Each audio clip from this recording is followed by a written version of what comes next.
ആയിട്ടുള്ള ലിസി മാഡത്തിന് വളരെ സ്നേഹപൂർവ്വം ക്ഷണിക്കുന്നു.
വേദിയിലും സദസ്സിലുമുള്ള ബഹുമാന്യരെ സമിതിയിലെ കാവശ്യതയുടെ സർദാർ പ്രതിഭകളെ എല്ലാവർക്കും എൻ്റെ നമസ്കാരം.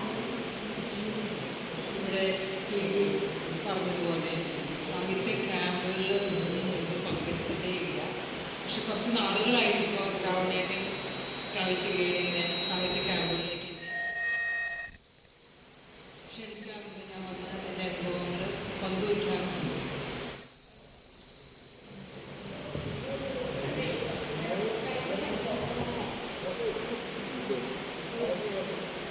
ഇന്നത്തെ വിഷയം എന്നത് നോവൽ ഭൂമിക കഥാഭൂപടം എന്നതിനെ കുറിച്ചാണ്.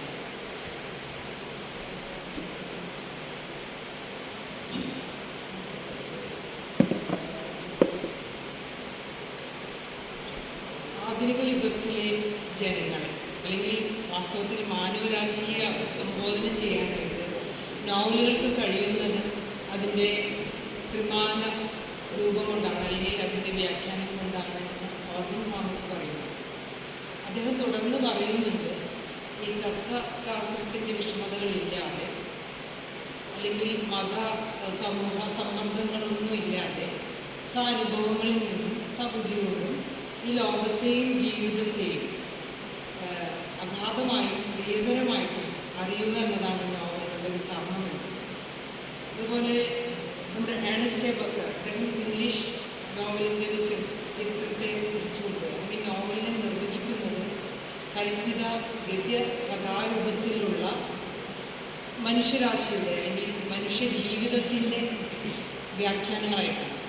അപ്പോൾ ചുരുക്കത്തിൽ ഞാൻ പറഞ്ഞു വരുന്നത് എന്താണെന്ന് വെച്ചാൽ, കഥ ഭൂപടം ഏതുമാകട്ടെ, നോവലിൻ്റെ ഭൂമിക ഏതുമാകട്ടെ, മനുഷ്യരെ കുറിച്ചാണ്, അല്ലെങ്കിൽ മനുഷ്യ ജീവിതങ്ങളെക്കുറിച്ചാണ് എല്ലാ കഥാകാരന്മാരും അല്ലെങ്കിൽ നോവലിസ്റ്റുകളും പറയാൻ ശ്രമിക്കുന്നത്. നമുക്കറിയാം, ആദ്യം ക്ലാസിക്കൽ എന്നത് അല്ലെങ്കിൽ എന്താണ് തമ്പുരാക്കന്മാരുടെയോ സവർണ മേധാവിത്വം അല്ലെങ്കിൽ ഭാരതളങ്ങളിൽ തളകിട്ട് നിന്നിരുന്ന ആ ക്ലാസിക്കൽ കലയും സാഹിത്യവും പിന്നീട് റൊമാൻറ്റിക്കായിട്ടുള്ള ആരാമത്തിലൊക്കെ വിവരിക്കുന്ന രീതിയിലായിരുന്നു. അതിന് സാധാരണ മനുഷ്യരുടെ വികലതകളും ആകുലതകളും അവരുടെ വേദനകളും അവരുടെ അല്ലെങ്കിൽ അരികുകളിൽ ജീവിക്കുന്ന അതിസാധാരണമായിട്ടുള്ള മനുഷ്യരുടെ ജീവിത പ്രശ്നങ്ങളിലേക്ക് എത്തി നിൽക്കുന്ന ഒരു കാലഘട്ടമാണ്. അപ്പോൾ നമുക്കൊരു പാരമ്പര്യങ്ങളുടെ ഇതൊന്നും വേണ്ട, അല്ലെങ്കിൽ സാനുഭവങ്ങളിൽ നിന്നും പറഞ്ഞതുപോലെ വളരെ ചെറുപ്പത്തിലെ ഒരുപാട് ആർത്തിയോടെ വായിച്ചിരുന്നൊരു കാലഘട്ടമാണ്. അന്നത്തെ കാലത്ത് കുട്ടികൾ അധികമൊന്നും വായിച്ചിരുന്നില്ല, ചുരുക്കം പേരെ വായിച്ചിരുന്നു. പക്ഷെ വായിച്ചിരുന്നവർ അത് ആർത്തി പിടിച്ചിട്ടുള്ളൊരു വായന, എന്ത് കിട്ടിയാലും ആർത്തിയോടെ വായിക്കുകയും എഴുതുകയും. 6ാം ക്ലാസ്സിൽ പഠിക്കുമ്പോൾ തന്നെ ഞാൻ എൻ്റെ ആദ്യ കഥ എഴുതിയത് ഓർക്കുന്നത്.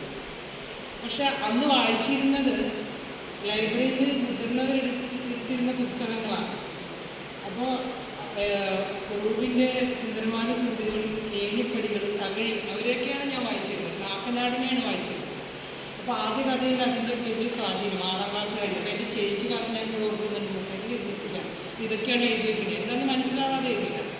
7ാം ക്ലാസ്സിൽ പഠിക്കുമ്പോൾ അത് നോവൽ എഴുതിയാണ്. പക്ഷെ ഒരുപാട് വർഷങ്ങളെടുത്തു എൻ്റെ ഒരു നോവൽ, ഒരു കഥ 1987 ഗ്രഹലക്ഷ്മിയിൽ തീരെ ചെറിയ കുട്ടികളിലൊരു കഥ വന്ന് അതെൻ്റെ വിവാഹത്തിന് മുൻപാണ്.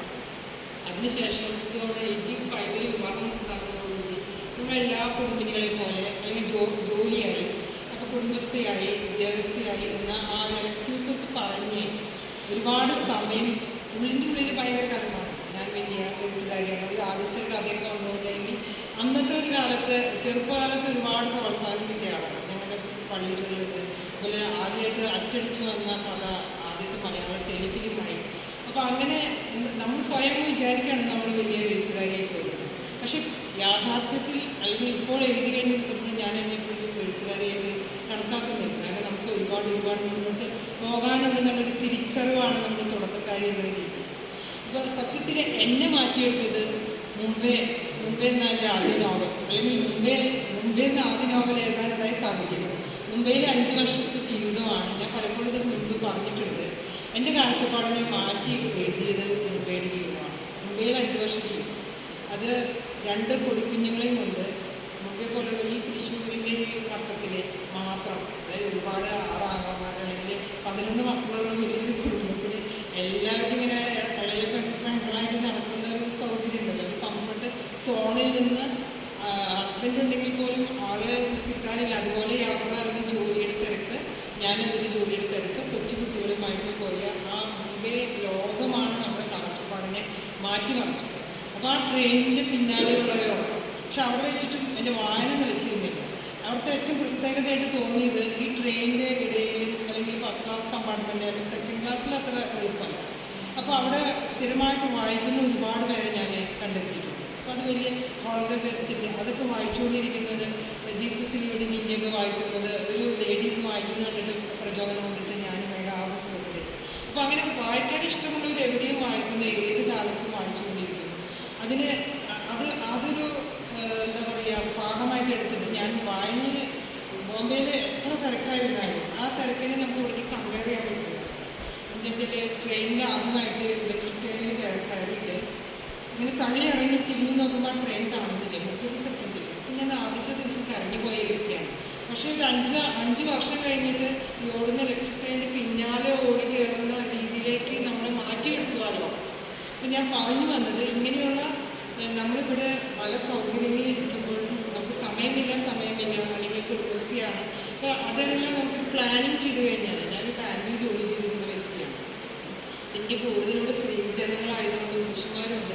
പക്ഷെ നമ്മൾ അങ്ങനെ സമയമില്ലാതെ മാറ്റി നിർത്തുന്നത്, വീട്ടിലെ പണി, അങ്ങനത്തെ കുറേ കാര്യങ്ങളുണ്ട് നമുക്ക്.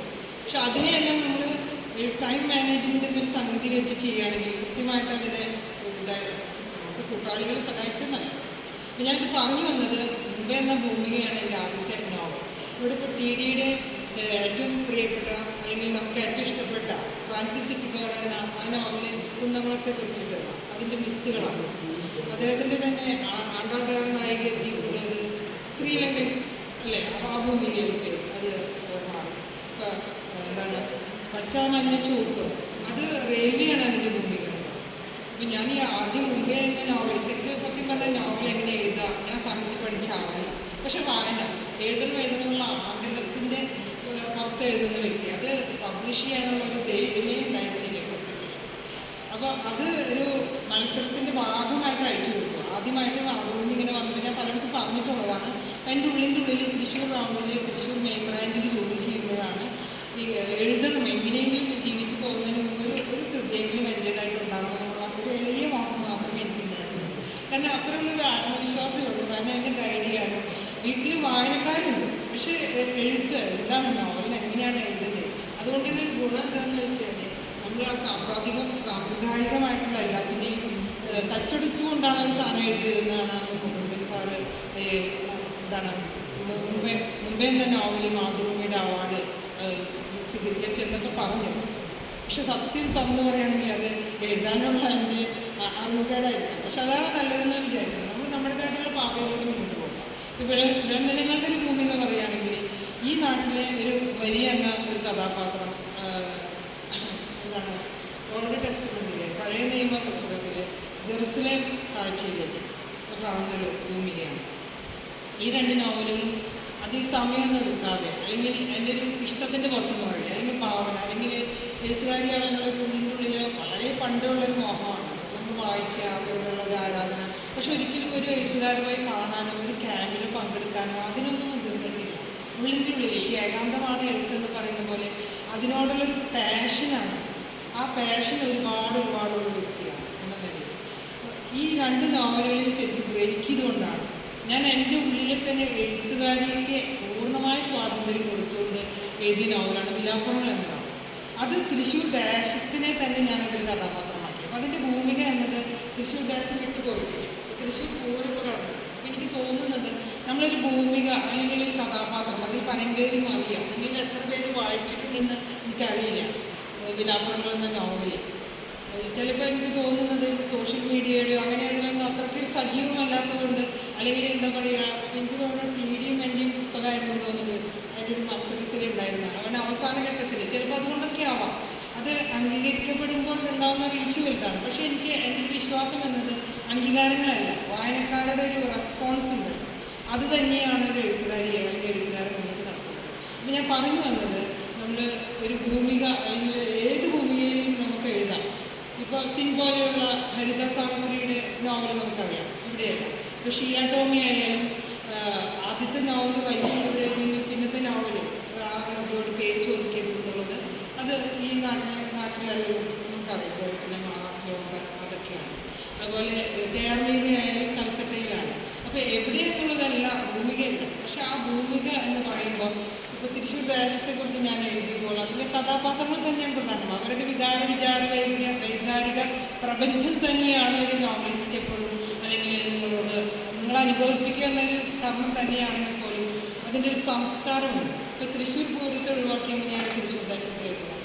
തൃശ്ശൂർ പൂരത്തെയും അപ്പോൾ ഞാൻ പൊതുവെ ചെറുപ്പത്തിൽ ചില ഓർമ്മകൾ കൊണ്ട് തൃശ്ശൂർ പൂരമൊന്നും കാണാൻ മടിയുള്ളവരെ സ്ത്രീജനങ്ങൾക്ക് അറിയാതെ ഇരുന്നത്. ഇപ്പോൾ അത് മാറിയെന്ന് പറയുന്നത്. നമുക്ക് തോടല പിച്ചലോ അതിൽ ഞാനൊരു മയിൽപിടിയൻ എന്നൊരു ചാപ്റ്റർ വരെ എഴുതിയിട്ടുണ്ട്. നിങ്ങൾക്കറിയാലോ മയിൽപിടിയൻ എന്നതിന് പകരം ഉപയോഗിക്കുന്ന വാക്കെന്താണ്.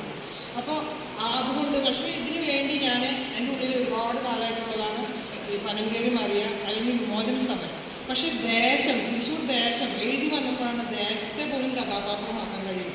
അപ്പോൾ ആ സംസ്കാരം, ആ ഭാഷ, ഞാൻ അതിൻ്റെ എന്താ പറയുക, ആ പൊളിറ്റിക്കൽ ഭാഷയാണ് അതിൻ്റെ നരേഷന് പോലും ഉപയോഗിച്ചിട്ടുള്ളത്. നിങ്ങൾ എത്ര പേര് ശ്രദ്ധിച്ചിട്ടുണ്ടാവുമെന്ന് അറിയില്ല. സാധാരണ എല്ലാവരും സംഭാഷണം മാത്രമാണ്. ഞാൻ എൻ്റെ ആ നരേഷൻ പോലും അങ്ങനെയാണ്. അപ്പോൾ ഭാഷ, പിന്നെ അതിൻ്റെ ചില അഭിരുചികൾ, പിന്നെ ഇവിടെ എപ്പോഴും എന്താണ് നിക്നെയിം ഉപയോഗിക്കുന്ന അവിടുത്തെ ഒരു പ്രവണത, തെറിവാക്കുകൾ ഉപയോഗിക്കാനുള്ള ആ ഒരു കാലഘട്ടത്തിൻ്റെ അതെല്ലാം അതിനെ അടയാളപ്പെടുത്തുകയാണ് ചെയ്യുന്നത്. അപ്പോൾ നമ്മളൊരു നോവൽ ഭൂമികയിൽ ആ അടയാളപ്പെടുത്തലുകൾ സംസ്കാരത്തെയും അഭിരുചിയെയും ആ ഭാഷയൊക്കെ അടയാളപ്പെടുത്തി പോകുന്നു. എങ്കിൽ പോലും അത് പറയുന്നത് മനുഷ്യ ജീവിതത്തിൻ്റെ അല്ലെങ്കിൽ മനസ്സുകളുടെ നമുക്ക് ഇനിയും പിടികെട്ടാത്ത ഒരുപാട് പ്രഹേളികയായിട്ടാണ് എനിക്ക് തോന്നിയിട്ടുള്ളത്. ആ ജീവിതത്തിൻ്റെ അല്ലെങ്കിൽ മനുഷ്യൻ എന്ന ഒരു പ്രഹേളികയെ അടുത്തറിയാനുള്ള ഒരു എളിയ ശ്രമമാണ് എനിക്കെപ്പോഴും. അതിൻ്റെ ഭൂമികകൾ ചിലപ്പോൾ മാറിക്കൊണ്ടിരിക്കും. അതിൽ നിന്ന് അതിന് ശേഷമാണ് വാസ്തവത്തിൽ എൻ്റെ ഇതിപ്പോൾ ഒരു സെൽഫ് ഇൻട്രഡക്ഷൻ പോലെയായി, PR വർക്ക് പോലെ തോന്നുന്നു. എന്നാലും ഈ കാലഘട്ടം മാറിയല്ലോ. അപ്പോൾ എനിക്ക് ഇപ്പോഴും ഒരു എന്താ പറയുക, ഒരു വിമുഖതയുണ്ട്. എങ്കിൽ പോലും പറയുകയാണ്. കാരണം 25,000 കോപ്പി ഫസ്റ്റ് ഡേ തന്നെ വിറ്റഴിഞ്ഞു പോയി എന്ന് ഘോഷിക്കുന്ന ഞാൻ പറയുന്നത് എന്താ, തൃശ്ശൂർ പൂരത്തിൻ്റെ ബ്യൂറേജിൻ്റെ മുന്നിലാണ് ഞാൻ സമ്മതിക്കുന്നത്, അല്ലെങ്കിൽ ഓണത്തിൻ്റെ മുന്നിലാണ് ഞാൻ സമ്മതിക്കുന്നത്. അല്ലാതെ 25,000 കോപ്പി വിറ്റഴിഞ്ഞ് അത് വായനക്കാർ വായിക്കുന്നത് അതൊരു അസംഭവം തന്നെയാണ്. ചിലപ്പോൾ അത് ഏജൻസി വഴിയാവും. ഞാൻ അതിലൊന്നും കുറ്റപ്പെടുത്തുന്നതല്ല, പുതിയ കാലഘട്ടത്തെ പറഞ്ഞെന്ന് മാത്രം. അത് നല്ലതാണ്. എൻ്റെ ഇപ്പോൾ പുതിയ നോവലും അർത്ഥകാമിയും അതുകൊണ്ട് തന്നെ പെട്ടെന്ന് വിറ്റഴിഞ്ഞു പോയി. 2ാം പതിപ്പിൻ്റെ ഇതിൻ്റെ 2ാം പതിപ്പിൻ്റെ മാതൃഭൂമി അബൂബക്കർ സാറാണ് ഇന്നലെ പ്രകാശനമാണ്. പിന്നെ ഞാൻ പറഞ്ഞു വരുന്നത്, മാറുന്ന കാലഘട്ടം എന്നൊക്കെ ഉണ്ടെങ്കിൽ പോലും ഇവിടെ പറഞ്ഞതിനോട് ചെറിയൊരു വിയോജിപ്പുണ്ട്. ചില ആളിക്കത്തലിനുപരി അത് നിലനിൽക്കുന്നില്ലെങ്കിൽ കാലവും വായനക്കാരും തന്നെയാണ് ഓരോ കൃതികളെ അടയാളപ്പെടുത്തുക എന്നാണ് എനിക്ക് പറയാനുള്ളത്. നമ്മൾ കടന്നു പോകും, ഈ കാലത്തിൽ നിന്ന് നമ്മൾ കടന്നു പോകും. പക്ഷെ ബാക്കി നിൽക്കുക നമ്മുടെ കൃതികളായിരിക്കും. അതിനൊരു കാലഘട്ടത്തെ അടയാളപ്പെടുത്തുക. ഇങ്ങനെയായിരുന്നു നമ്മൾ ഭൂതകാലത്തെ മറന്നുകൊണ്ട്, അല്ലെങ്കിൽ ഈ പറഞ്ഞതുപോലെ ഭാവനയില്ലാതെ ഒരു സുപ്രഭാതത്തിൽ ഞാനങ്ങ് എഴുത്തുകാരിയാവാം എന്നുള്ളൊരു അതിൽ നിന്ന് അതിനൊരു പാഷനേറ്റായിട്ട് എടുത്ത് അതിനെക്കുറിച്ച് ഇപ്പോൾ ടി പറഞ്ഞതുപോലെ അതിലേക്ക് വേണ്ടതായിട്ടുള്ള നമ്മളിപ്പോൾ എൻ്റെ 4ാമത്തെ നോവലായിട്ട് വന്നത്, അതിനിടയ്ക്ക് വന്നൊരു ബോധിബന്ധത്തിലെ പശു വന്നൊരു 10 കഥകളുടെ ഒരു സമാഹാരമുണ്ട്. അപ്പോൾ അതിൻ്റെ ഭൂമിയെക്കുറിച്ച് എനിക്ക് പറയാൻ കഴിയും. വളരെ ചുരുക്കി വാക്കുകളിൽ എനിക്ക് കൂടുതൽ പറഞ്ഞ് നിങ്ങളുടെ കൃതികൾ വായിച്ചിട്ടാണ് എന്താണ് എഴുത്തുകാരൻ മനസ്സിലാക്കുന്നത്. അതായത് ഇതിനുള്ള സംഭാഷണങ്ങളിലോ പ്രഭാഷണങ്ങളിൽ നിന്നല്ല എന്ന് ഞാൻ പറയും. അങ്ങനെയാണ് നമ്മൾ എഴുത്തുകാരെ മനസ്സിലാക്കാൻ അങ്ങനെയാണ്. അപ്പോൾ അർത്ഥകാമ എന്ന നോവൽ ഞാനത് കഴിഞ്ഞിട്ട് പറയാം. കാരണം ഞാൻ എന്നെ തന്നെ അടയാളപ്പെടുത്തിയിരിക്കുന്നത് ഒരു നോവലിസ്റ്റായിട്ടാണ്, മറ്റൊന്നുമല്ല. ആ നോവലിൻ്റെ ഒരു വൈഡ് ക്യാൻവാസ് ഉണ്ട്. ഈ പറഞ്ഞ പോലെ അതിൽ പാമ്പക്ക് പറഞ്ഞ പോലെ ഒരു ത്രിമാന സ്വഭാവമുണ്ട്. അല്ലെങ്കിൽ ഏത് കാഴ്ചപ്പാടിലൂടെയും അല്ലെങ്കിൽ നമുക്ക് സ്വന്തമായ ഏത് വഴിയും വെട്ടി പോകാം. അത്രയ്ക്കും ഇന്നലെ ഗോപികൃഷ്ണൻ അത് പറയായിരുന്നു, കവികൾക്ക് ആ സ്വാതന്ത്ര്യം ആരും ഇവിടുത്തെ വായനക്കാർ പോലും സമ്മതിച്ചു കൊടുക്കണില്ല. അപ്പോൾ എല്ലാവരും ഒളിഞ്ഞു തുള്ളി വരുന്നുണ്ട്. പക്ഷേ നോവലിസ്റ്റിന് ആ പരീക്ഷണങ്ങൾ നടത്താനുള്ള എന്നുവെച്ചാൽ നമുക്ക് ഒരു കഥാപാത്രത്തിൽ തന്നെ പല കാഴ്ചപ്പാടിലൂടെ വരുത്താൻ കഴിയും, പല ഡയമെൻഷനിലൂടെ വരുത്താൻ പറ്റും. പിന്നെ അത് നൽകുന്നൊരു സ്വാതന്ത്ര്യമുണ്ട്. അതിൻ്റെ ഒരു ആഘോഷമായിരിക്കാം, അതുകൊണ്ടായിരിക്കാം ഞാൻ നോവലുള്ളത്. പക്ഷെ നോവലിനെ ഈ പറഞ്ഞതുപോലെ എഴുതാൻ ചിലപ്പോൾ അധികം സമയം എടുക്കാറില്ല. പക്ഷെ നമ്മൾ ഉള്ളിൻ്റെ ഉള്ളിൽ അതിൻ്റെ കഥാപാത്രങ്ങളെ കൊണ്ട് നടക്കുക, അതിന് വേണ്ടിയുള്ളൊരു ഒരുക്കം എന്ന് പറയും. ഈ വിലാപ്പുറങ്ങൾ നോവല് സത്യത്തിൽ അതിൽ മറിയ എന്ന കഥാപാത്രം ഒരുപാട് വർഷങ്ങൾക്ക് മുമ്പ് എൻ്റെ ഉള്ളിൽ വീണ കഥാപാത്രമാണ്. ഞാൻ അതിൻ്റെ കഥാപാത്ര സൃഷ്ടിയെക്കുറിച്ചൊന്നും പറയുന്നില്ല, കാരണം നമുക്ക് ഭൂമിയെക്കുറിച്ചാണ് ഇന്നത്തെ വിഷയം എന്നുണ്ട്. പക്ഷേ ആ ഒരു സ്ത്രീയെക്കുറിച്ച് അതിൻ്റെ ഒരു തൻ്റെയുടെ മാത്രമാണ് ഞാൻ എടുക്കുന്നത്. അതിൽ നിന്ന് ചുറ്റുപാടുണ്ടാകുന്ന കുറേ കഥാപാത്രങ്ങളുണ്ട്, കാട്ടാളങ്ങളുണ്ട്, അല്ലെങ്കിൽ പാണ്ഡിറ്റൂസ്. പക്ഷെ അവരുടെ ജീവിതമൊന്നും ഞാൻ അന്വേഷിച്ച് പോയിട്ടില്ല. ഒരു തൻ്റെയിടം എടുത്തിട്ട് അതിൽ നിന്ന് എന്നാലവർ ഇറച്ചുകൂട്ടുകാരിയായിരുന്നു. അപ്പം അന്നത്തെ എനിക്ക് തോന്നുന്നു തൃശ്ശൂർ ദേശത്ത് അതിന് മുമ്പ് അതിന് ശേഷം ഇത്ര തൻ്റെടി എഴുതി ഒരു സ്ത്രീ ജീവിച്ചിട്ടുണ്ടാവില്ല. കാരണം അത്രമാത്രം അതിൻ്റെ ചെറുപ്പകാലത്ത് അവരെ കുറിച്ചൊരു അന്നത്തെ സൈക്കിൾ റിക്ഷയിൽ ഞങ്ങളുടെ വീടിൻ്റെ ഓപ്പോസിറ്റ് ചായ ഷോപ്പാണ്, അതിന് ഇപ്പുറത്തൊരു കള്ള് ഷോപ്പുണ്ട്. അപ്പോൾ അവിടെയൊക്കെ നിർത്തിയിട്ട് അവർ ഭർത്താവ് പിന്നിലാണ് നിൽക്കുക, പിന്നിൽ നടക്കുകയുള്ളൂ, ഇവരാണ് അതിന് വരും. അപ്പോൾ ആ ഒരു ചെറിയൊരു ഓർമ്മയുണ്ട്, അവിടെ നിർത്തി താറാമട്ടൊക്കെ മേടിച്ചുകൊണ്ട് ഒരു ചാരായ അടിച്ചു പോകുന്ന സ്ത്രീ. അതുപോലെ എൻ്റെ വീടിൻ്റെ മുന്നിൽ ഒരു പ്രാവശ്യം വന്ന് കാല് നീട്ടിയിരുന്നത് ഒരു ഓർമ്മയുണ്ട്. അപ്പോൾ സത്യത്തിൽ എനിക്ക് ദേവി ശ്രീ ഞങ്ങളുടെ വീടിൻ്റെ മുന്നിലാണെന്ന് ഞാൻ ചെറിയ കുട്ടിയാണ്, ഞാൻ എൻ്റെ വിലാപ്പുറങ്ങൾ വായിച്ചൊക്കെ അറിയാമായാലേ അങ്ങനെയാണ് ഞാൻ എൻ്റെ തുടക്കത്തിൽ എഴുതിയിട്ടുള്ളത്. ഇത് സ്ത്രീ എന്താണ്. അപ്പോൾ എൻ്റെ ആൾക്കാർ അല്ലെങ്കിൽ എൻ്റെ സിസ്റ്റർമാരങ്ങനെ പഠിപ്പിക്കുന്നവർ വരുമ്പോൾ ഞങ്ങളുടെ ബന്ധുവാണെന്ന് വിചാരിക്കും. അങ്ങനെയൊക്കെയാണ് നമ്മളൊരു കൊച്ചു മനസ്സിൽ പോകുന്നത്. പക്ഷേ പിന്നീടാണ് ഒരു ദേശത്തെ മുഴുവൻ അവരുടെ ചൂണ്ടാനുവേലിട്ട് നടത്തിയൊരു സ്ത്രീയാണെന്ന് മനസ്സിലാവുന്നത്. ഈ കിഴക്കേക്കോട്ട് ഇടിച്ചുകെട്ടി എന്നുള്ളത് ഞാൻ പടിഞ്ഞാറോട്ടയിലേക്കാണ് വിവാഹം കഴിച്ച് ചെയ്യുന്നത്. അപ്പോൾ അവിടെ ചെല്ലുമ്പോൾ ഞാൻ ഇതിൻ്റെ ഒരു പ്രത്യേകിച്ച് നിങ്ങൾ സ്ത്രീകളായതുകൊണ്ട് നമുക്ക് എന്ത് ആരെയും കഥാപാത്രമാക്കാമെന്ന് പറയാൻ വേണ്ടിയിട്ടാണ് പറയുന്നത്. പ്രത്യേകിച്ച് അത് നിങ്ങൾക്കായാലും കേട്ടോ. അപ്പോൾ പറഞ്ഞു വരുന്നത് അവിടെ ചെന്നപ്പോൾ അവർ പറഞ്ഞു ഈ മറിയ അവരുടെ പേര് ഇവിടുത്തെ വലിയൊരു ഫേമസ് ആയിട്ടുള്ള തറവാട്ട് പേരും കൂടി ചേർന്നിട്ടുള്ളതാണ്. അത് മറിയ ഞങ്ങളുടേതാണെന്ന് പറഞ്ഞു. കാരണം മൂരിച്ചന്തയിൽ ഈ എന്താണ് ചട്ടി മുണ്ടൊക്കെ ആ മുണ്ട് ഇങ്ങനെ വളച്ചു കൊടുത്തിട്ട് അവിടെ നിന്നിട്ട് മൂരിച്ചന്തയിൽ പുരുഷന്മാരുടെ ഒപ്പം മൂലികളെ ലേലം ചെയ്തിട്ടുന്ന സ്ത്രീയാണ്. ഇതെല്ലാം കഴിഞ്ഞ് ഞാൻ മുംബൈയിലൊക്കെ വന്നതിന് ശേഷം തൃശ്ശൂർ റൗണ്ടിലെ മെയിൻ ബ്രാഞ്ച് ഉണ്ട്. അപ്പോൾ തൃശ്ശൂരൊക്കെ അടുത്തുണ്ടാകുന്ന അപ്പോൾ അവിടെ ഇരിക്കുമ്പോൾ അവിടുത്തെ ഒരു കാഷ്വൽ ഉദ്ദേശം പറയണേ തൃശ്ശൂരിൻ്റെ മുതലാളിമാരൊക്കെ ഇവിടെ മറിയ ആത്മകഥ എഴുതി കഴിഞ്ഞാലേ തലയിൽ മുൻപിൽ നടക്കേണ്ടി വരും. അപ്പോൾ ഞാൻ ചോദിച്ചു ഈ മറിയനെ നിങ്ങൾക്കറിയോ? അപ്പം പിന്നല്ലാണ്ട് പിന്നെ അവരിങ്ങനെ കുറേ കഥകൾ ഉപകഥകൾ വാസ്തവത്തിൽ ഞാൻ എഴുതിയതിനും ഒരുപാടുണ്ട്. അതിൻ്റെ ഒരു എന്താ പറയുക, ഞാനതിൻ്റെ ഒരു ക്യാരക്ടർ ഉണ്ടല്ലോ, നമുക്ക് നമ്മുടെ കഥാപാത്രത്തിനോട് തോന്നുന്ന ഒരു അഭിനിവേശം, ഒരു പ്രണയമുണ്ട്. അതുകൊണ്ട് ഞാൻ അവരെ കുറച്ച് ഗ്ലോറിഫൈ ചെയ്തിട്ടുണ്ട്. കാരണം ഇതിങ്ങനെ പറയാൻ കാരണം എന്താ വെച്ചാൽ മാതൃഭൂമിയിൽ ഒരു പ്രാവശ്യം അവിടെ ജോലി ചെയ്യുന്ന ഒരു വ്യക്തി വന്നിട്ട് എന്നോട് പറഞ്ഞു, ഈ നിങ്ങൾ എഴുതിയിട്ടുള്ള പലരും അറിയില്ലല്ലോ, എൻ്റെ മദറിലോ ആണ്, അല്ല എൻ്റെ അമ്മാമ്മയായിരുന്നു. സത്യം പറഞ്ഞാൽ എനിക്കൊരു പേടി തോന്നി. ദൈവം ഇദ്ദേഹം അടുത്തത് എൻ്റെ ആരാണ് എൻ്റെ അമ്മാമ്മയെ കുറിച്ചിട്ടൊക്കെ നോവൽ എഴുതാമെന്ന് ചോദിച്ചാൽ ഞാൻ വളരെ ഇതായിട്ട് ഞാൻ അവരുടെ കഥയില്ല, ഞാൻ ഒരു കല്യാണം മാത്രമേ എടുത്തിട്ടുള്ളൂ. അപ്പോൾ അവർ പറഞ്ഞു അയ്യോ ഈ പേടിക്കൊന്നും വേണ്ട. അദ്ദേഹം എന്നോട് പറഞ്ഞെന്താ അറിയോ, ആളുടെ ചെറുപ്പത്തിൽ അമ്മാമ്മയല്ലേ മരിച്ചുപോയി. അപ്പോൾ അമ്മാമ്മയെ കണ്ടിട്ടില്ല. സ്വന്തം അമ്മയാണെങ്കിൽ അവരുടെ ഫാദറൊന്നും അമ്മാമ്മയെ കുറിച്ച് പറയില്ല. പക്ഷെ അദ്ദേഹത്തിൻ്റെ ഫാദറുള്ള അദ്ദേഹം തൃശ്ശൂർക്കാരനാണ്. അവിടെ പറഞ്ഞു നിൻ്റെ അമ്മാമ്മയും കിട്ടോ നീ ആ നോവൽ അദ്ദേഹം വായിച്ചിട്ട് പറഞ്ഞു ഈ നോവലിലാണ് ആണെന്നല്ല, അതിനും വലിയ സംഭവമായിരുന്നു അതിനും. അപ്പം പിന്നീട് ഇത് എഴുതി കഴിഞ്ഞപ്പോൾ പലരും അതിനെക്കുറിച്ച് എന്നോട് പറഞ്ഞിട്ടുണ്ട്. അപ്പം ഞാൻ ഈ ഭൂമിക എന്ന് പറയുമ്പോഴും നമുക്ക് തൃശ്ശൂർ ദേശത്തെടുക്കാം. അർത്ഥകാമ എന്ന നോവലിലേക്ക് വേഗം വരാം. ഈ അർത്ഥകാമ വേണമെങ്കിൽ പാൻഡ്യ എന്ന് പറയാം. പക്ഷേ ഞാൻ പറയും അർത്ഥകാമ എന്ന നോവലിൽ ഇവിടെ ആരെങ്കിലും വായിച്ചിട്ടുണ്ടോ, അങ്ങനെ ഒരു പുതിയ നോവൽ ഇറങ്ങിയിട്ടുണ്ടോ എന്നാണ് ഞാൻ പറയാണ്.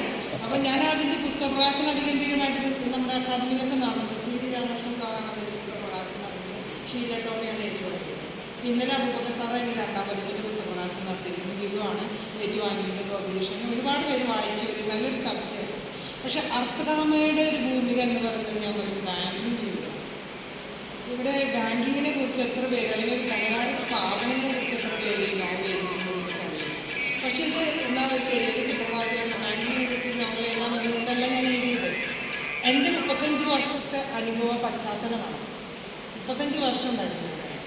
അപ്പോൾ പലയിടങ്ങളിലും ബാങ്കിങ്ങിൻ്റെ ഭാഗമായിട്ട് മുംബൈയിലായാലും ഇപ്പോൾ ബീഹാർ പോലെയിടങ്ങളിലായാലും ഗുജറാത്തിലായാലും സൂറത്തിലായാലും ഒക്കെ ജോലി ചെയ്യുന്നു. അപ്പോൾ എനിക്ക് തോന്നുന്നു ഇവിടെ സർഗാത്മകതയില്ലാത്ത അല്ലെങ്കിൽ ഭാവനയില്ലാത്ത ആർമിൻ്റെ സാഹിത്യങ്ങളിലായിരിക്കും. പകുതി ദൂരം നിങ്ങൾ കഴിക്കും. അതുപോലെ അടുത്തതായിട്ട് നിങ്ങൾ ചെയ്യുന്നത് വായിക്കുകയാണ്. എല്ലാവരും ഞാൻ ചില നോവലുകൾ അത് ബോറാണെന്ന് പറഞ്ഞാലും ചില സിനിമകൾ ബോറാണെന്ന് പറഞ്ഞാലും ഇരുന്ന് കാണും. എന്തുകൊണ്ടാണ് എവിടെയാണ് അത് പാളിച്ച പറ്റിയതെന്നറിയാം. അപ്പോൾ നിങ്ങൾ പൂർണ്ണമായിട്ട് വീണ്ടും വായനയിലേക്ക് തന്നെ മടങ്ങണമെന്ന് പറഞ്ഞു. ഏത് രീതിയിൽ കുറേ നോവലുകൾ വാങ്ങി വെച്ചിട്ടുണ്ട്. തപോമയുടെ അച്ഛൻ അതും അതിൻ്റെ ഭൂമിക വ്യത്യസ്തമാണ് അല്ലേ. അപ്പോൾ ഓരോരുത്തർക്ക് എന്താണ് പറയാനുള്ളത് ഇതുപോലെ. അപ്പോൾ ഈ അർക്കദാമയിലേക്ക് വരുമ്പോൾ ബാങ്കിങ് പശ്ചാത്തലമാണ്. പക്ഷെ അവിടെയുള്ള ജനങ്ങൾ അക്കങ്ങളെയാണ് അവിടെ അക്കങ്ങളുടെ ലോകത്തെ എങ്ങനെയാണ് അക്ഷരങ്ങളിലൂടെ കൊണ്ടുപോയി അനുഭവിപ്പിക്കുന്ന ആ ഒരു വലിയൊരു വെല്ലുവിളിയാണ് ഞാൻ ഏറ്റെടുത്തത്. അപ്പോൾ നിങ്ങൾ അർക്കദാമ വായിക്കുക. അപ്പോൾ അതിൽ ഈ പറഞ്ഞതുപോലെ ആ ഫിക്ഷനെ ഞാൻ അല്പം ഒരു ത്രില്ലർ സ്വഭാവം വരുത്തിയിട്ടുണ്ട്. അല്ലെങ്കിൽ നിങ്ങൾ വായിച്ചു പോകില്ല ചിലപ്പോൾ. ഇത് അതായത് എൻ്റെ ഒരു പുതിയ കാലത്തെ കാഴ്ചപ്പാടിൽ, കാരണം നമ്മൾ പറയാൻ ഉദ്ദേശിക്കുന്നത് എത്ര ഗംഭീരമായ ശാസ്ത്രങ്ങളാണെങ്കിൽ വലിയ വലിയ ഗഹനമായിട്ടുള്ള ദാർശനിക സ്വഭാവമുള്ള സിദ്ധാന്തങ്ങളായാൽ പോലും അത് പകുതിക്ക് വെച്ച് വായിക്കപ്പെടാതെ വീണ് പോയി കഴിഞ്ഞാൽ പിന്നെ ആ കൃതി പരാജയപ്പെട്ടു എന്ന് തന്നെ പറയാം. അപ്പോൾ നമ്മൾ എത്ര ഗഹനമായിട്ടുള്ള കാര്യങ്ങളും ഈ പറഞ്ഞ പോലെ സുതാര്യമായി ഏറ്റവും ലളിതമായി എന്നാൽ ഒരു ദേഹത്തിൻ്റെ ഒരു മുനമ്പ് അല്ലെങ്കിൽ ഒരു മുന അല്ലെങ്കിൽ നിങ്ങൾക്ക് മുന്നോട്ട് വായിക്കാനുള്ള ഇതുവരെ ഒരു വിലാപ്പുറങ്ങളൊന്നും അതിൻ്റെ ഒരു ആവശ്യം ഉണ്ടായിരുന്നില്ല. കാരണം അതൊരു ഇമോഷണൽ സംഗതിയാണ്. ഒരുപാട് കാര്യങ്ങൾ ഉപകഥകൾ നിങ്ങളെ രസിപ്പിക്കാനുള്ള അല്ലെങ്കിൽ നിങ്ങളെ അനുഭൂതിപ്പെടുത്താനുള്ള പല കാര്യങ്ങളുണ്ട്. പക്ഷെ അർക്കദാമയിലേക്ക് എഴുതുമ്പോൾ ഇന്നലെ സിസ്റ്റർ ജസ്മി പറഞ്ഞു മറ്റേതൊരു ഇമോഷണലായിട്ട് അവരെ സ്നേഹിതരായിരുന്നു. ഇതൊരു ഇൻ്റലക്ച്വൽ രീതിയിലായതുകൊണ്ടാണ് ഞാനതിനെ ആ രീതിയിലേക്ക് ഒരു ത്രില്ലർ സ്വഭാവം. പക്ഷെ എന്താണ് ഈ ധനകാര്യ സ്ഥാപനങ്ങളിലെല്ലാം ഒരു അധോലോകമുണ്ടെന്ന് ഞാൻ പറയും. അത് ബാങ്കിങ് മേഖലയിൽ മാത്രമല്ല, ഇവിടെ എവിടെയാണ് സിനിമയിലൊരു പവർ ഗ്രൂപ്പ്, സാഹിത്യത്തിലില്ലേ, രാഷ്ട്രീയത്തിലില്ലേ, എല്ലായിടത്തും ഉണ്ട് ഈ പവർ ഗ്രൂപ്പ് കോക്കസ്. അപ്പോൾ ആ കോക്കസുകളിൽ നിന്ന് അതിജീവിച്ചുകൊണ്ട് അല്ലെങ്കിൽ എഴുത്തുകാരൊക്കെ എന്താ ചെയ്യുന്നത് ഞാൻ പലപ്പോഴും ഇന്നലെ അത് പറയായിരുന്നു. നമ്മൾ പണം കുറച്ചും കൂടി പറഞ്ഞിട്ട് ഞാൻ പെട്ടെന്ന് നിർത്താം. പണം, പദവി, പ്രശസ്തി അത് ആഗ്രഹിക്കാത്ത കാക്ഷിക്കാത്ത ഒരു മനുഷ്യരില്ല. ഞാനിപ്പോൾ അതിനെ അതിജീവിച്ചെന്ന് പറഞ്ഞാൽ പച്ചക്കള്ളമാണ് അല്ലേ. പക്ഷേ ഒരു കാര്യങ്ങളുണ്ട്, നമ്മൾ പണത്തിന് വേണ്ടി അതിനൊരു ധാർമ്മികത എന്നൊരു സംഗതിയുണ്ട് അല്ലേ. അത് എഴുത്തിലായാലും അതിൻ്റെ ഒരു സത്യസന്ധത എന്നൊരു സംഗതിയുണ്ട്. അതിലൊക്കെ ഞാനെപ്പോഴും ഫിക്ഷനാണ് എഴുതുന്നതെങ്കിലും അതിൻ്റെ ഒരു ആധികാരികത അല്ലെങ്കിൽ അതിൻ്റെ സത്യസന്ധത.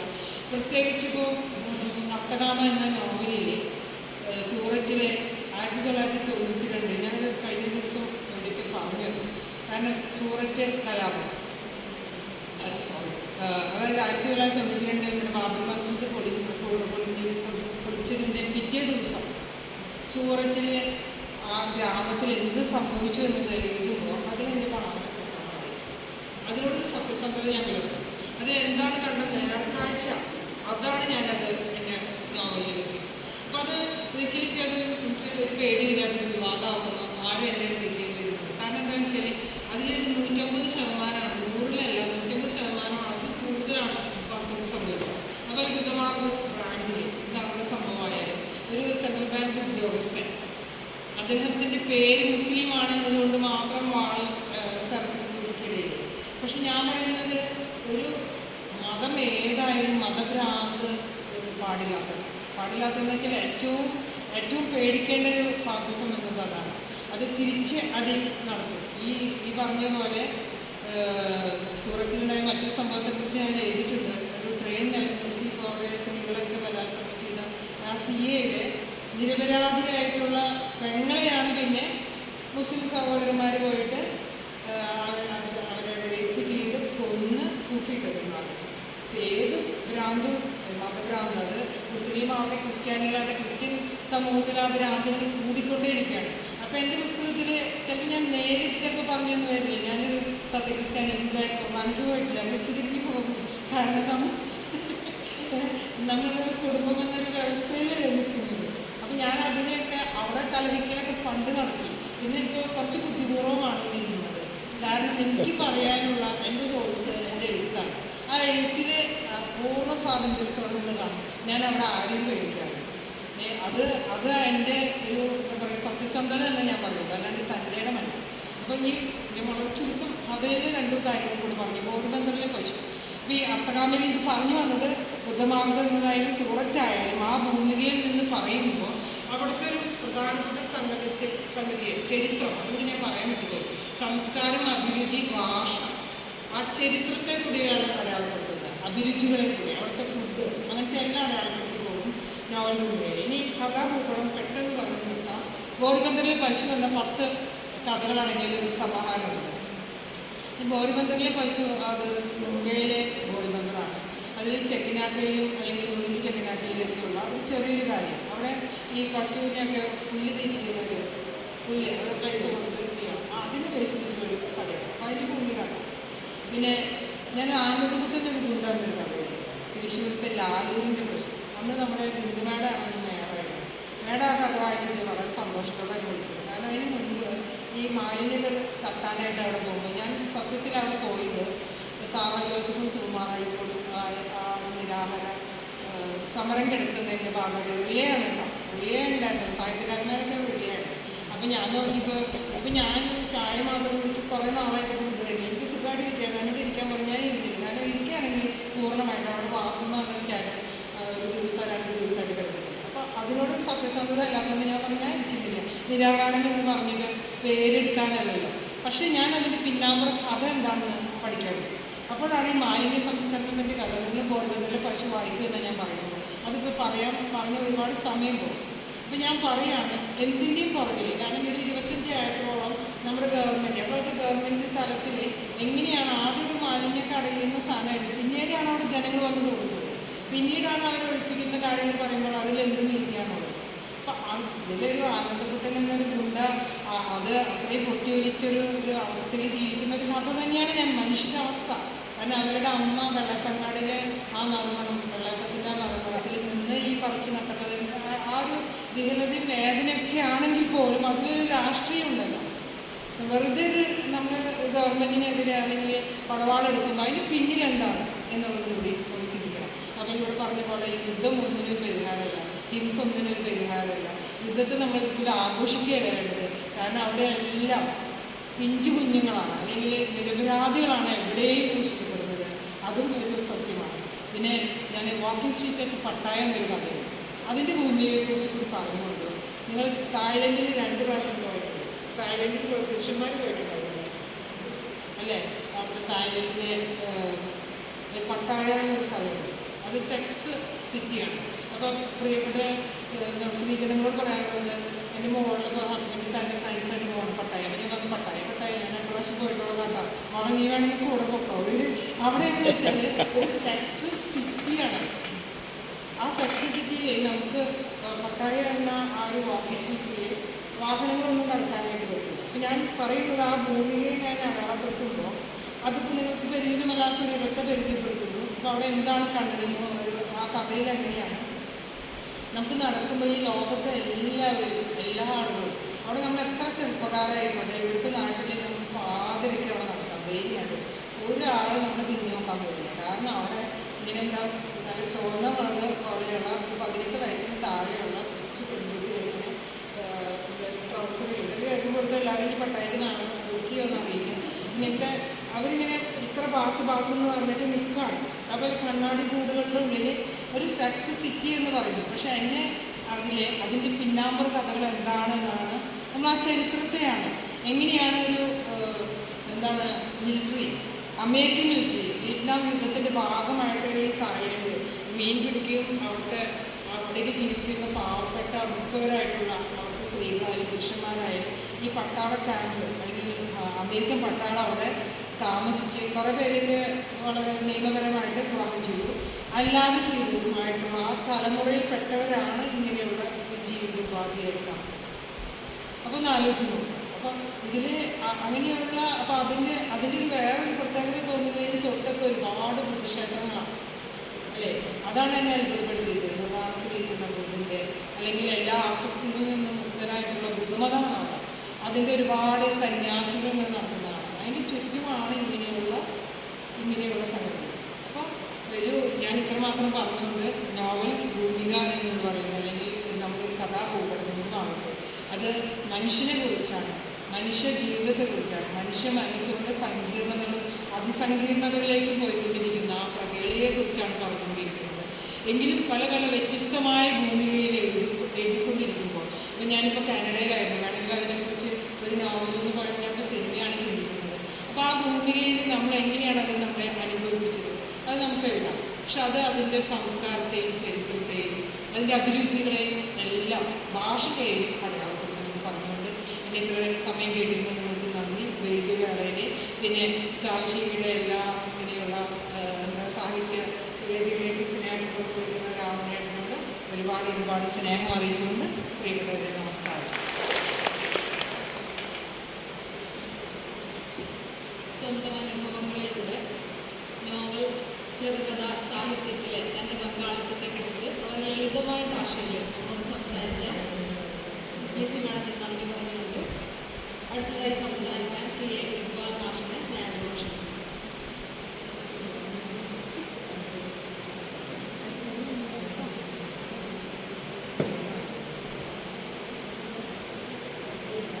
പ്രിയപ്പെട്ടവർ എല്ലാവരും സ്നേഹവും സാഹോദര്യവും. ഒരു എഴുത്തുകാരൻ സംസാരിക്കുന്ന ഒരു എഴുത്തൊരു വായനക്കാരൻ സംസാരിക്കുന്നു. വായനക്കാരൻ എന്നങ്ങനെ പറയാൻ പറ്റുന്നില്ല. സ്നേഹം എനിക്ക് രാവണിയിൽ 16 വയസ്സ്, രാവണിക്ക് 10 വയസ്സുണ്ടത്. ഒരു സ്നേഹമുണ്ട് നമ്മൾ, വലിയ സ്നേഹം. ആ സ്നേഹമില്ല എന്നൊക്കെ പറഞ്ഞു വായനക്കാർ വലിയ രീതിയിൽ നമ്മുടെ മനുഷ്യനുണ്ട്. എന്നാലും വായിക്കാൻ ശ്രമിക്കാറുണ്ട്. അടുത്ത ദിവസം അത്ഭുതപ്പെടുത്തിയൊരു കാര്യം, ഞാൻ ആ എഴുത്തുകാരൻ്റെ പുസ്തകം രാവിലെ 50 പേര് വായിച്ചിട്ടാണ് പോകുന്നത്. അത് മാരിയോ വർഗാസ് യോസയുടെ രണ്ടാം സ്തുതി എന്നൊക്കെ നോവലുണ്ട്. രാവിലെ ഇങ്ങനെ 50 പേര് വായിച്ചു. അപ്പോൾ അദ്ദേഹത്തെ കുറിച്ചുള്ളൊരു ഇപ്പോൾ അടുത്ത മാതൃഭൂമിയിലൊക്കെ വന്ന് നിങ്ങൾ വായിച്ചില്ല ഒരു കാര്യം. അദ്ദേഹം ഒരു ദിവസം ഒറ്റ ദിവസം കൊണ്ടാണ് ദസ്തോവ്സ്കിയുടെ കരമസോവ് സഹോദരന്മാരെന്ന് പറഞ്ഞ 1200 പേജുള്ള പുസ്തകം വായിച്ചു തീർത്തത് എന്നാണ്. അങ്ങനെ വായിക്കുമ്പോൾ നമ്മൾക്ക് ഒരു ഗുണം എന്താണെന്ന് വെച്ചാൽ നമ്മളൊന്നും വായിക്കുന്നില്ലല്ലോ എന്ന് ഓർമ്മപ്പെടുത്തി നമ്മുടെ ഉള്ളിലുണ്ടാകുന്നു. നമ്മക്കാശ്ശേരിയുമായിട്ടുള്ളൊരു ഇൻ്റർവ്യൂവിൽ എട്ടി പറയുന്നുണ്ട് എനിക്കിപ്പോൾ ഒരു 56 പേജ് 50 പേജെങ്കിലും വായിക്കാൻ പറ്റുന്നുള്ളൂ, വായന പഴയ പോലെ കഴിയുന്നില്ല. അപ്പോൾ കാർശ്ശേരി ചോദിക്കുന്നുണ്ട്, അല്ല എട്ടി എത്ര പേജ് വായിച്ചിരുന്നു എട്ടി എന്ന് ചോദിക്കുമ്പോൾ എട്ടി പറയുന്നൊരു കാര്യം, ഞാൻ ഡെയിലി 300 പേജ് വായിച്ചിരുന്നു എന്നാണ്.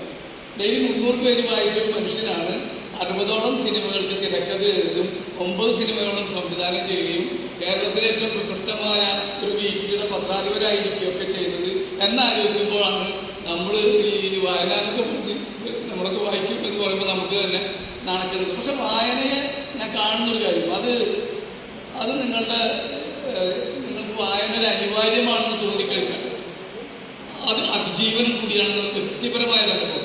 ഇപ്പം ഞാൻ 10-18 കൊല്ലം അതിന് ദീർഘകാലം തന്നെ 11.5 മണിക്കൂർ ഡ്യൂട്ടി നടത്തിയപ്പോഴാണ്, ജോലി ചെയ്തിട്ടാണ് എൻ്റെ ജോലി. അതായത് 11.5 മണിക്കൂർ ജോലി, അതിൽ ഒരൊറ്റ ദിവസം ഒഴിയില്ല. പക്ഷെ അങ്ങനെയുള്ള ഘട്ടത്തിലും ഞാനത് 100 പേജ് വായിച്ചിരുന്നു. ഒരുപക്ഷെ പ്രവാസത്തിൽ ഞാൻ അതിജീവിച്ചത് വായിച്ചുകൊണ്ടാണ് എന്ന് പറഞ്ഞാൽ തെറ്റില്ല.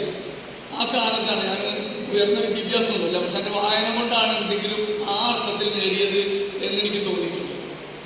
കാരണം അന്ന് അവിടെ വെച്ചാണ് ഞാനിപ്പോൾ ആലോചിക്കുന്നത്, ദസ്തോവ്സ്കിയൊക്കെ വായിക്കാനുള്ളത് ആഗ്രഹമായിട്ട്, അതുകൊണ്ട് വലിയ എഡ്യൂക്കേഷൻ ഒന്നുള്ള ആളാണ് പറഞ്ഞത്.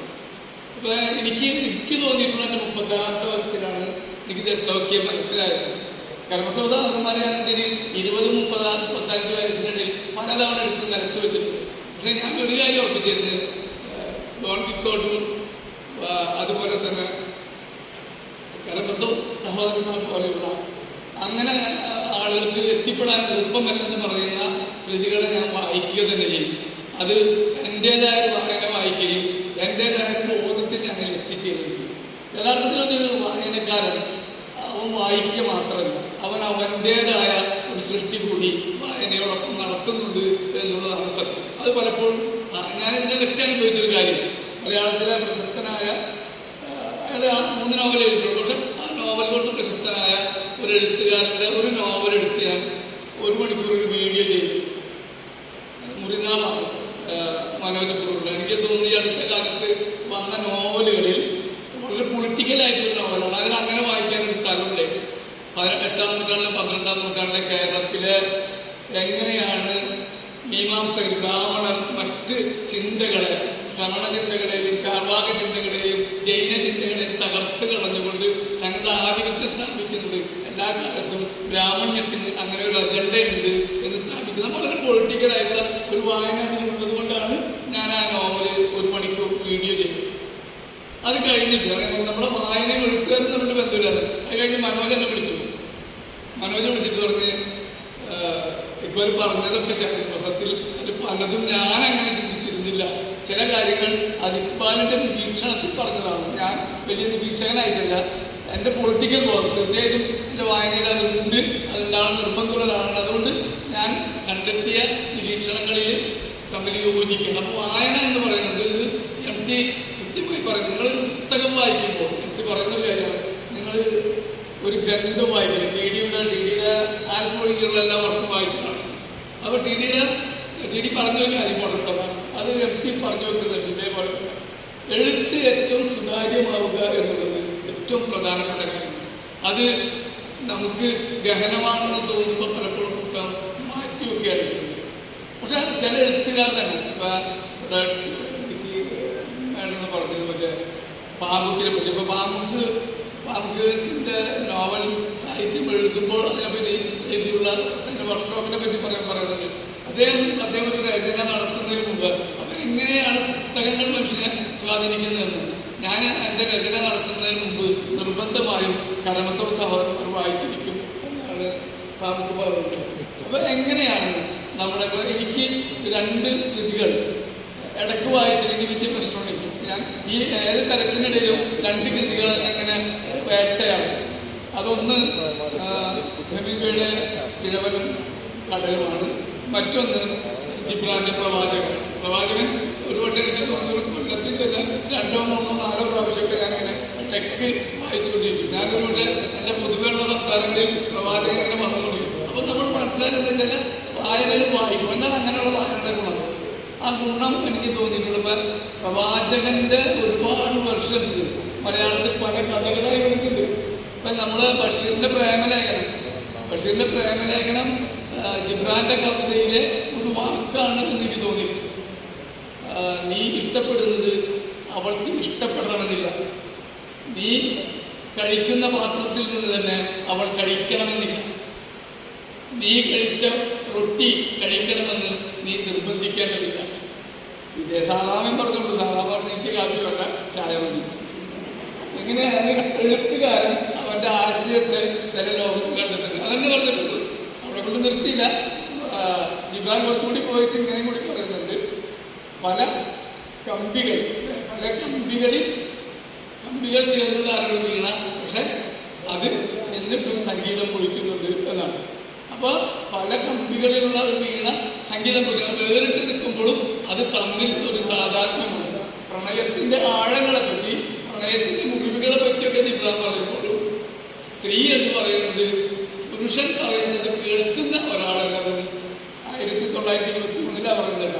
1923 പ്രവാചകൻ പറഞ്ഞത്. അപ്പോഴാണ് പറഞ്ഞത് സ്ത്രീ എന്ന് പറയുന്നത് പ്രണയമായി നിൽക്കുമ്പോഴും പ്രണയവും ആർദ്രവും ഏറ്റവും ഉജ്ജ്വലമായ ഒരു വികാരമായി നിങ്ങളിൽ പ്രവർത്തിച്ചു കൊണ്ടിരിക്കുമ്പോഴും, എന്നാൽ അതിനോടൊപ്പം തന്നെ നിങ്ങൾ നിങ്ങളുടെ സ്വാതന്ത്ര്യത്തെ, സ്ത്രീയുടെ സ്വാതന്ത്ര്യത്തെയും പുരുഷന്റെ സ്വാതന്ത്ര്യത്തെയും ആഘോഷിക്കുമ്പോൾ അല്ലെങ്കിൽ അനുഭവിക്കുമ്പോഴാണ് യഥാർത്ഥത്തിൽ പ്രണയം മൂല്യമുള്ളതെന്നാകുമ്പോൾ എന്ന് ബഷീർ ജിബ്രാൻ പറഞ്ഞതിനെയാണ് ഇവിടെ പ്രേമലേഖനമായി നമ്മൾ എഴുതുന്നത്. ഒരു കാര്യം 1-2 കാര്യം പറഞ്ഞാൽ വെച്ചാൽ, ഒന്ന് ഈ അടുത്ത് എങ്ങനെയാണ് നമ്മുടെ വായന ഈ അടുത്ത 6 കൊല്ലത്തിനുള്ളിൽ എന്നെ ഏറ്റവും കൂടുതൽ ആഗ്രഹിച്ച ഒരു നോവലുണ്ട്. ആ നോവലിൻ്റെ പേര് മലയാളത്തിൽ ട്രാൻസ്ലേറ്റ് ചെയ്ത് വന്നിട്ടുണ്ട്. പ്രണയത്തിൻ്റെ 43 നിയമങ്ങൾ എന്ന നോവലാണ്. ആ നോവൽ ഭയങ്കര സംഗതി എന്നുള്ള അർത്ഥമില്ല. ഒരു വ്യക്തിയെ സ്വാധീനിക്കുന്നത് എങ്ങനെയാണെന്ന് നമുക്ക് പറയാൻ കഴിയില്ല. അവിടെ ആ നോവൽ എനിക്ക് ഭയങ്കരമായിട്ട് ഇഷ്ടം തോന്നിയിരുന്ന അവരാണ്. ജലാലുദ്ദീൻ റൂമി എന്ന് പറയുന്ന ഒരു മനുഷ്യൻ്റെ ജീവചരിത്രം തന്നെയാണെന്ന് പറയാവുന്ന ഒരു നോവലാണ്. 41 ദിവസം നീണ്ടു നിൽക്കുന്ന അയാളുടെ സുഹൃത്തുക്കൾ ഷംസുമായിട്ടുള്ള ഇരിപ്പൊക്കെ ഈ സൗഹൃദത്തിൻ്റെ ഒരു ഭീകരമായ മുഖതിൽ അതാണ് ഒന്നിനെ ആകർഷിച്ചത്.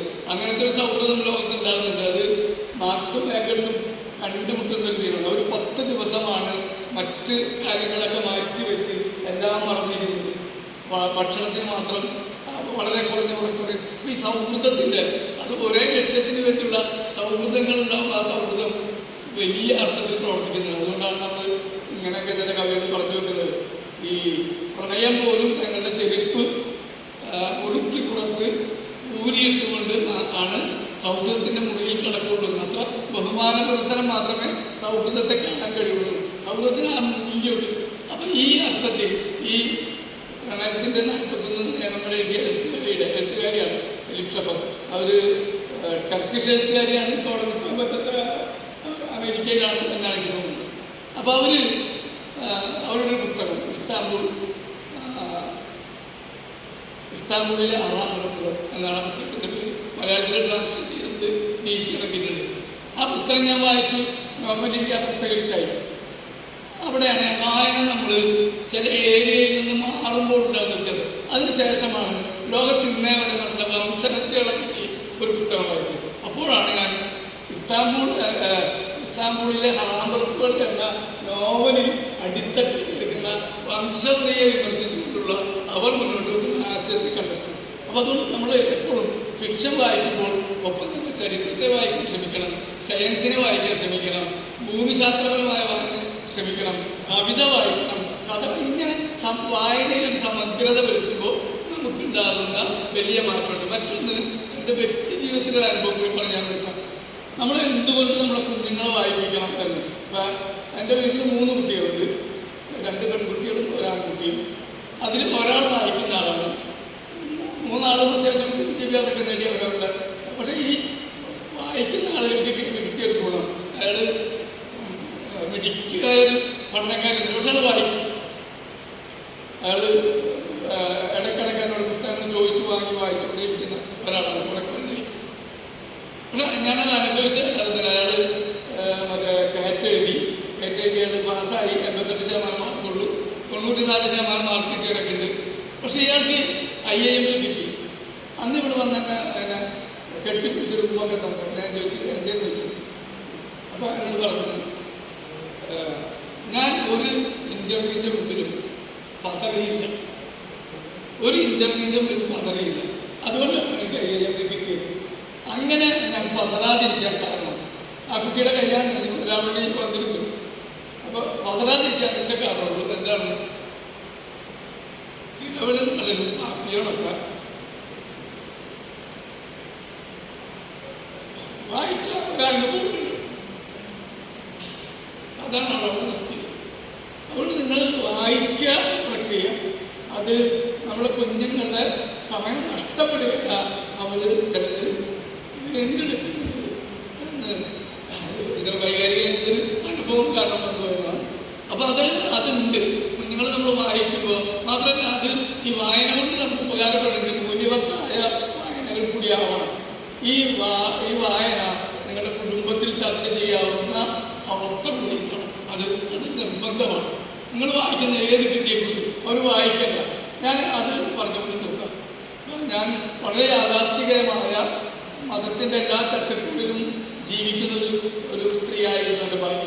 പക്ഷെ അവർ അതിൽ നിന്ന് മാറി ഗുരുവിനെയും ജിബ്രാനെയും ദസ്തോവസ്കിയെയും യോസയെയും ഒക്കെ അറിയുന്ന ഒരാളായി മാറുന്നത് എൻ്റെ വീട്ടിൽ നടക്കുന്ന സാഹിത്യ സംബന്ധിയായ ജനാധിപത്യപരമായ തീർച്ചയായിട്ടും അതിൽ പ്രധാനപ്പെട്ട മലയാളി അവരുടെ കുടുംബത്തിൽ ഏറ്റവും സജീവമായി ചർച്ച ചെയ്യേണ്ട ഒരാൾ ശ്രീനാരായണഗുരുവാണ് ഇക്കാലത്ത് എന്ന് വിചാരിക്കുന്ന ഒരാളാണ്. അപ്പോൾ അങ്ങനെ ഒരു മണ്ഡലം സൃഷ്ടിക്കുമ്പോൾ നിങ്ങളുടെ കുടുംബത്തിൻ്റെ സംഘർഷങ്ങളിൽ നിന്ന് പിരിമുറുക്കങ്ങളിൽ നിന്ന് എത്രത്തോളം ഒരു ജനാധിപത്യ കുടുംബം അനുഭവിക്കുന്നു എന്നുകൂടി നമ്മൾ വായന വെറുതെ വായിച്ചു പോവുക. അത് സ്വജീവിതത്തിൽ പല ഘട്ടങ്ങളിലൂടെ നമുക്ക് അനുഭവിക്കാൻ കൂടി കഴിയുമ്പോഴാണ് വായന ആയ അർത്ഥത്തിൽ പ്രവർത്തിക്കുക എന്ന് മാത്രം ചെറുതായി പറഞ്ഞു നിർത്തുന്നു.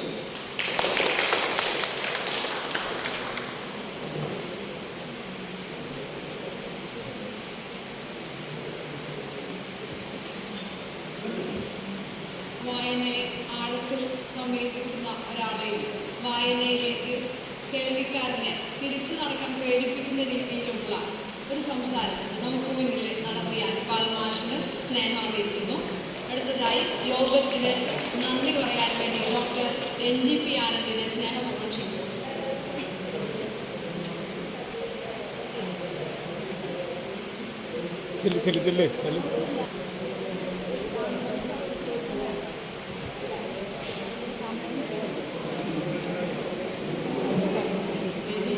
സദസ്സിലുള്ള വിശിഷ്ട വ്യക്തികൾ, കൂട്ടുകാരെ, നമ്മുടെ ഈ 17ാം സദസ്സിലെ നോവൽ പൂർണിക അഥവാ കഥാപൂർപ്പട എന്ന അതിൻ്റെ നമ്മുടെ ഈ സദസ്സ് അതിൻ്റെ സമാപനത്തിലേക്ക് കടക്കുകയാണ്. നമ്മുടെ ഇന്നത്തെ പ്രഭാഷണത്തിൽ ആദ്യം അവതരിപ്പിച്ച ആദ്യമായിട്ട് നമ്മളോട് അവതരിപ്പിച്ച ശ്രീ രാമകൃഷ്ണൻ സാർ സാഹിത്യത്തിലെ സാമ്പ്രദായികമായ രീതികളിൽ നിന്ന് മാറി നടന്നവർ എല്ലാവർക്കും മുന്നിലും അവതരിപ്പിക്കാൻ കഴിയുന്നു. സാഹിത്യത്തിൻ്റെ സാമ്പ്രദായ രീതികളിൽ നിന്ന് വേറിട്ട് നമ്മുടെ പഴയ തലമുറയിൽ നിന്ന് പുതിയ തലമുറകളിലേക്ക് വളരെ നിഷ്പ്രയാസം കടന്നുപോയ ഒരു എഴുത്തുകാരനാണ് TD രാമകൃഷ്ണൻ സാർ. ഞാൻ എൻ്റെ ഒരു 17 വയസ്സുള്ള ഒരു മകനോട് ആ സ്ക്രീൻ ടൈം മാത്രം നീ ഉപയോഗിച്ച് എന്തുകൊണ്ടാണ് കുട്ടി ഇങ്ങനെ ഇരിക്കുന്നത് എന്ന് ചോദിച്ചപ്പോൾ അവൻ പറഞ്ഞു, ഞാൻ പറഞ്ഞു അമ്മയെ സമാധാനിപ്പിക്കാനെങ്കിലും നീ എന്തെങ്കിലും ഒന്ന് വായിക്കണമെന്ന് അവധിക്കാലത്ത് പറഞ്ഞപ്പോൾ അവൻ എനിക്ക് വേഗം ഒരു സ്ക്രീൻഷോട്ട് ഇട്ട് തന്നു. അവനൊരു പുസ്തകം എനിക്ക് വാങ്ങിത്തതു അമ്മയെന്ന് പറഞ്ഞു. ഞാൻ ശരിക്കും ആ പുസ്തകം കണ്ട് ഞാൻ ഞെട്ടിപ്പോയി. കാരണം TD രാമകൃഷ്ണൻ സാറിൻ്റെ ഇട്ടിക്കോര ആ പുസ്തകം അവനിട്ട് തന്നപ്പോൾ എൻ്റെ മനസ്സിൽ ഉണ്ടായിരുന്ന ഒരു സന്തോഷം എനിക്ക് പറഞ്ഞറിയിക്കാൻ വയ്യാത്തതാണ്. കാരണം നമ്മൾ ഈ പറഞ്ഞു പോയ എല്ലാ എഴുത്തുകാരും സൂചിപ്പിച്ചതുപോലെ തന്നെ നമ്മൾ പലപ്പോഴും നമ്മുടെ വായന ലോകത്തെ പുസ്തകത്തിലാണ് നമ്മൾ കൂടുതൽ പ്രതിഷ്ഠിച്ചിട്ടുണ്ടായിരുന്നത്. അതിൽ നിന്ന് മാറി പുതിയ കുട്ടികൾ പുതിയ ലോകത്തിലേക്ക് കടക്കുമ്പോൾ നമ്മളവരെ ഭയപ്പാടുകളോടുകൂടിയാണ് നോക്കുന്നത്. എന്താണ് അവർ സ്ക്രീനിൽ തരുന്നതെന്ന് നമുക്ക് പലപ്പോഴും അറിയില്ല. പക്ഷേ എനിക്ക് എൻ്റെ മകൻ പറഞ്ഞ ആ ഉത്തരം എനിക്ക് വളരെ സന്തോഷമാണ് തോന്നിയത്. അതുതന്നെയാണ് ഇവിടെ പലരും അവതരിപ്പിച്ചത്. കഥയും കവിതയും കലകളൊന്നും തന്നെ മരിക്കുന്നില്ല. അത് ഓരോ രൂപത്തിലൂടെ പുനർജനിച്ചുകൊണ്ട് അത് മുന്നോട്ട് പോകുന്നുണ്ട്.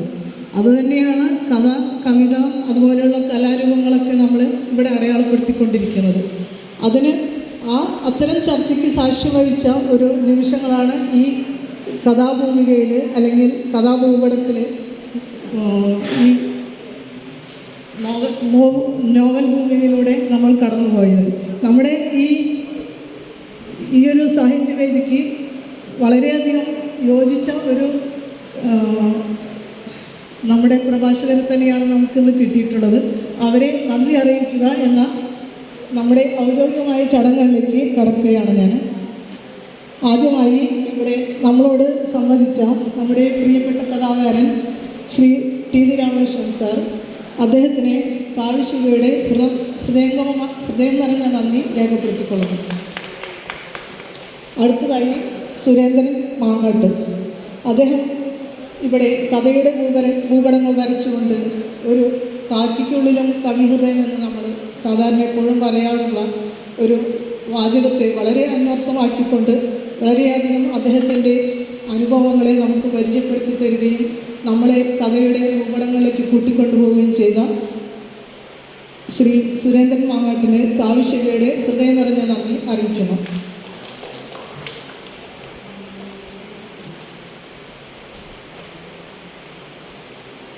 പിന്നീട് നമ്മളോട് സംവദിച്ച നോവലിസ്റ്റ് ലിസി, അവരുടെ ജീവിതത്തിൻ്റെ നിരന്തരമായ ഇടപെടലുകൾ വേണ്ടി വന്ന സ്വന്തം ഭൂമികയുടെ വിളനിലങ്ങളിൽ നിന്നുകൊണ്ടാണ് നമ്മളോട് സംസാരിച്ചത്.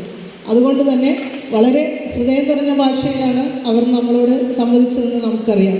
ആ അനുഭവ സമ്പത്തുകളും പരിചയങ്ങളും നമുക്ക് വളരെയധികം സംഭാവന, അതായത് നമ്മുടെ ജീവിതത്തിൽ നമുക്കത് ആവർത്തിക്കാനുള്ള ഒരു അവസരം ഒരുക്കി തന്നുകൊണ്ടാണ് അവർ ഈ വേദിയിൽ നിന്നിരുന്നത്. അവരെ കതിരിലെ നന്ദി കതിർ സംഘാടക സമിതിയുടെ നന്ദി അറിയിച്ചുകൊള്ളുന്നു.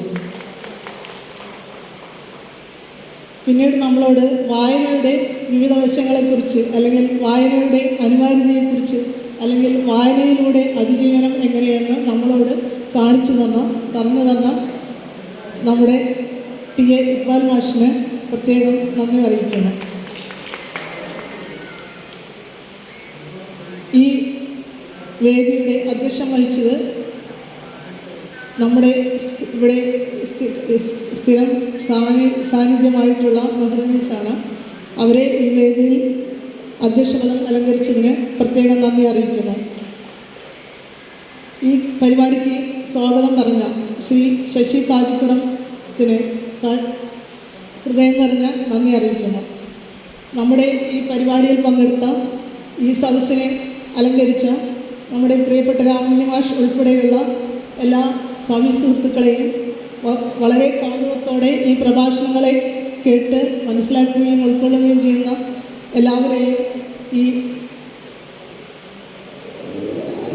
നന്ദി അറിയിച്ചു കൊള്ളുന്നു.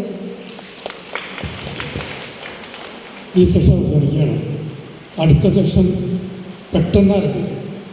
ഒരു ഷോർട്ട് ബ്രേക്ക് ചിലപ്പോൾ ഈ കൊണ്ട് ഈ പടം